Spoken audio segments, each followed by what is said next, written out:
I am having like one of those days, and I think it's because I haven't left my house in 2 days and I'm going stir crazy.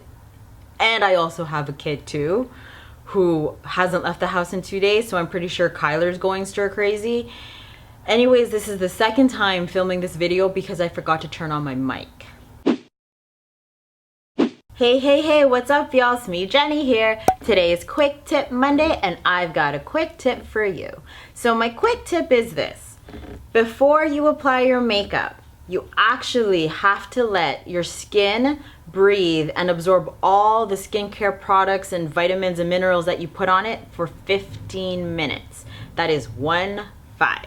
So yes, that ensures that your makeup will actually stay on longer and it won't disappear throughout the day, and your skin gets its vitamins and its nutrients that it needs. So there you have it. That is my quick tip for you.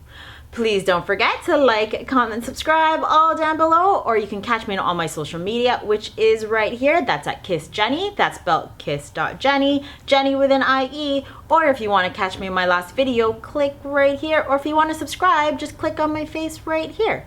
I upload videos every Monday, Wednesdays, and Fridays, and I will see you in my next video. Bye-bye.